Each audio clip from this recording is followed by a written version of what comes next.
บายดีจ้าสบายดีพี่น้องสบายดีทุกคนทุกคนค่ะสวัสดีเดี๋ยวตาลุงจ้าสบายดีเขาจะไปเก็บเห็ดเนี่ยเขาจะเก็บแบบนี้เขายังเก็บแบบนี้สวัสดีที่น้ำตกนะคะน้ำตกที่บ้านเราเองสวยมากพี่น้องสิพาไปเก็บเห็ดสิพาไปเก็บเห็ดเลยพามาดูน้ำตกก่อนไปเก็บเห็ดนะคะน้ำตกสวยมากน้ำตกสวยมาก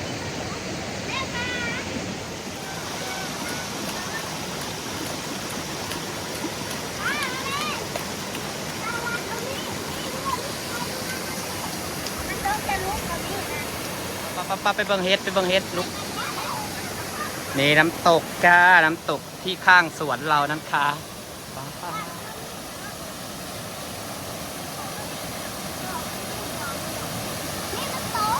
เพิ่งรู้ว่าน้ำตกมีน้ำตกสวยขนาดนี้จะได้มานั่งปิกนิกกับเด็กๆกับเป่าปีศาจตกสวยมาก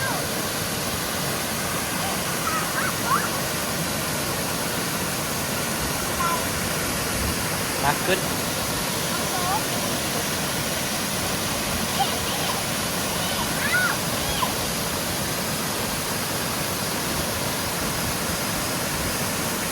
เราจะไปเก็บเห็ดตะแวะบางน้ำตกก่อนสักพี่น้อง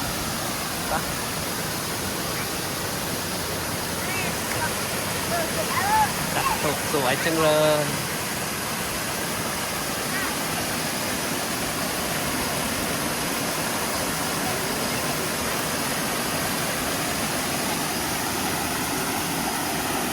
เก็บเห็ดอันนี้พี่น้องนี่เห็ดจมูกหมูไปก้อยกินจ้านี่ดอกสวยๆเลยจ้าพอได้เคยกินเห็ดจมูกหมูพี่น้องให้โซกินได้มันชิมก่อนเนาะแม่ นี่เห็ดจมูกหมูจ้า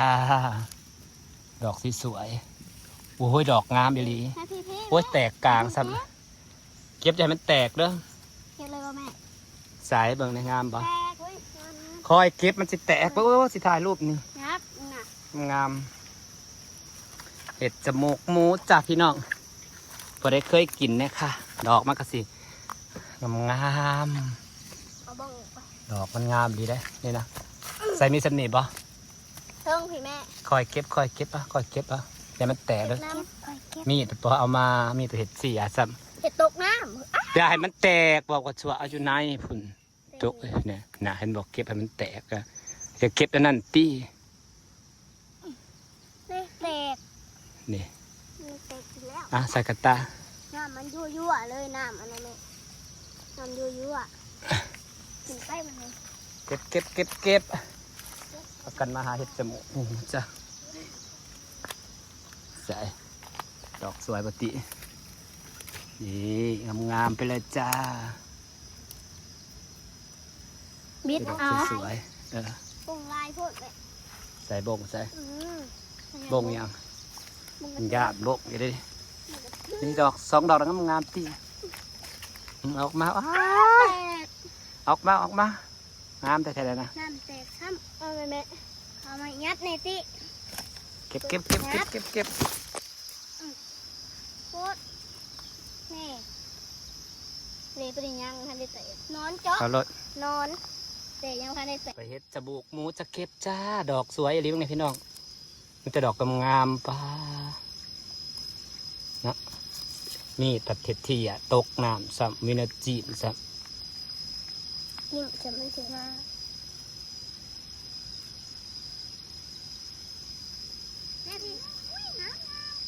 งามบ่นี่ก็มีโอ้แตกสักตาแตกเลยเด้เห็ดจมูกหมูนี่แต่ดอกงามๆนี่พี่น้องนี่เก็บแม่มันได้แตกเลยฮะเก็บหยัดลงหินนะเอาไม้นี่จิ้มเอามือจิ้มอยู่ดินนะน้ำไม่ชอบคนนี้พักกันเห็ดอันนี้ไม่ชอบเป็นหมูเห็ดมีดเหี้ยกูเห็นนะสุดหันใส่ไปก้อยกินนะคะใครเคยกินบ้างก้อยเห็ดจมูกหมูให้ดอกดีงาม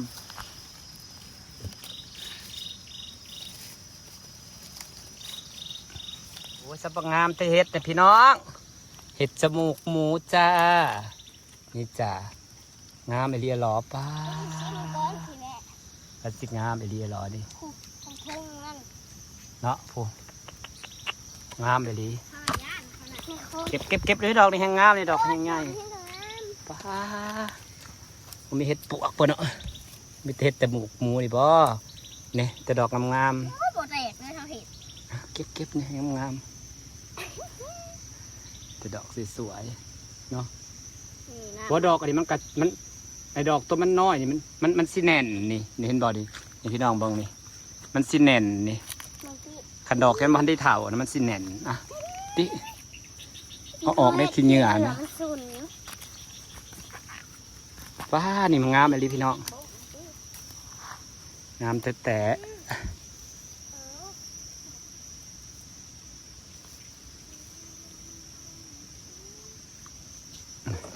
เต็มกระตาแล้วค่ะมันออกถั่วบดแถวนี้นะเอาไปหามากบ่พอเห็ดปวกให้เนาะมีวะเบิดอะไรอยู่เทิงนะ ยังหาถั่วนี่แม่ นี่เด้2 ดอกนี่เก็บเอางามๆนี่งาม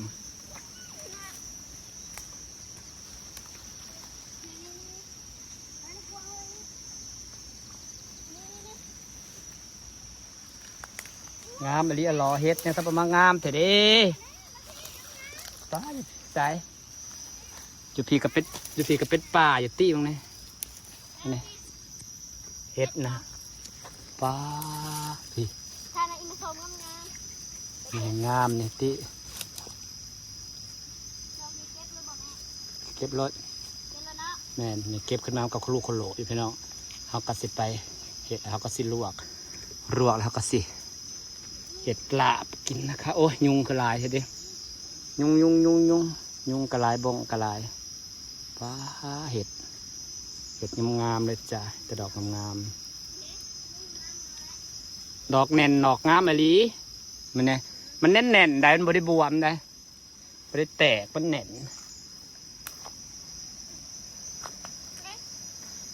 เขาก็เป็นลอกสีขาวๆข้างในมันก่อยดอกงามกระโดดเห็ดนะตัวเน่าก็บ่เอาตัวมันน้อยแข็งๆหันนะอย่าไปเห็ดมัน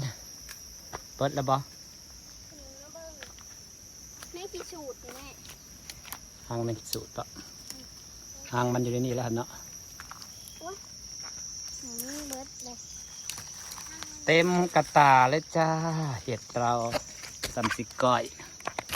นี่แต่ดอกงาม ที่กูไม่อยากทางสูตรนะกูลองดูสิ ๆดอกมันตะปุตะปิอยู่นี่ น้าแม่เอ้ย นี่งามมาลีเนาะงามไอ้ตะปุอยู่ เสร็จตาแล้วยังเห็น นี่บ่ดอกตัวมันบ่แตกงาม งามตัวนี้นะ เห็ดมันแตกต้องบ่ปะ แม่น้ำบักตาลงามแม่คามนะงาม ไปเห็ดมันได้ปะไปก้อย ตุ้ย นี่พี่น้องเต็มกระตาเลยจ้า นี่ มันเสละปะถ้าจับเสือเร็ว ใช่ ๆเสละเดี๋ยวเนี่ยแดนมันเสละเบิ้งเอาใจอย่าเล่นนั่นปลาบักหนักๆหนึ่งประมาณ3 กิโลเต็มกระตา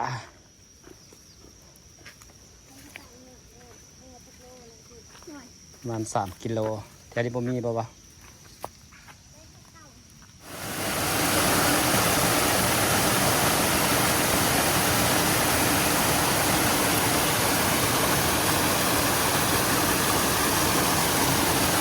แห้ง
บอกอย่าปากสิเบิ่งปัด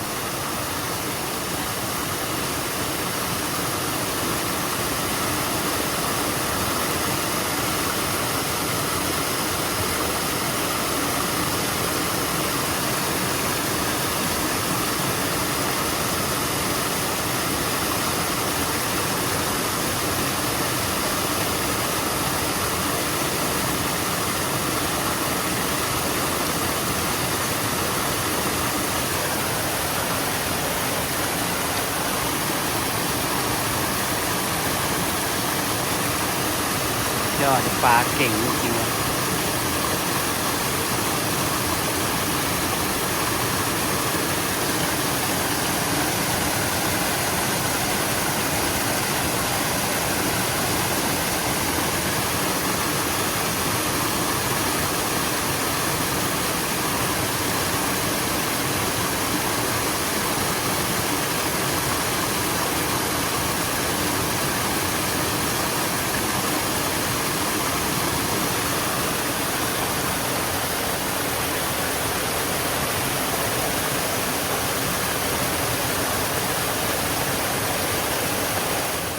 เห็ดจมูกหมูปิก้อยจ้าพอได้เคยกิน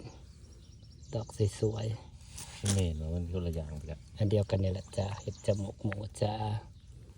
นุ่ม ดอกงามเลยเนาะว่าเขาหั่นข้างในมันก็งามแต่มันขาวๆจ้วๆเราไปไต่หย่ำกึดๆ นี่พ่อ